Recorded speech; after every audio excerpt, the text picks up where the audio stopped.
കലോത്സവത്തിലെ നൃത്തയിനങ്ങളിൽ മഴവിലഴകോടെ നിറഞ്ഞു നിന്നത് ഭരതനാട്യ മത്സരമായിരുന്നു. High school higher secondary വിഭാഗം പെൺകുട്ടികളുടെ ഭരതനാട്യത്തിൽ 60-ലധികം പേരാണ് മത്സരിച്ചത്. രണ്ടാം ദിനം നടന്ന ഹൈസ്കൂൾ വിഭാഗം ഭരതനാട്യത്തിൽ പദങ്ങളിൽ ആവർത്തനമുണ്ടായെങ്കിലും ഹയർ സെക്കൻഡറി വിഭാഗത്തിലെ വ്യത്യസ്തത കൊണ്ട് നൃത്തവേദിയിലെ ആധിപത്യം ഭരതനാട്യം തിരിച്ചുപിടിച്ചു.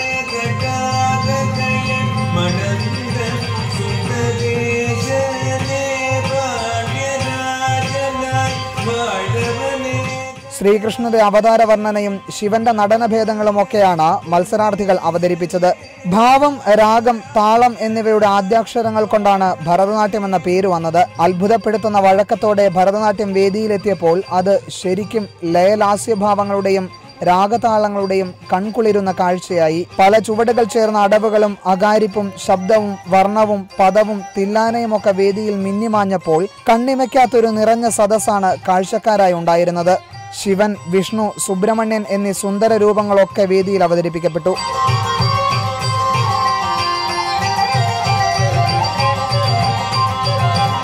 മത്സരാർത്ഥിയുടെ കണ്ണൊന്നടഞ്ഞു തുറന്നാലും കൈവിരലൊന്ന് അനങ്ങിയാലുമൊക്കെ ആശയങ്ങൾ സംവദിക്കുന്ന ഭരതനാട്യത്തിന് മുന്നിൽ സദസ് കണ്ണു നട്ടിരുന്നതിൽ അത്ഭുതപ്പെടാനില്ല. വീഡിയോ ജേർണലിസ്റ്റ് ജയൻ മുഹമ്മയ്ക്കൊപ്പം ഞാൻ അരുൺ പ്രസന്നൻ, TV Now.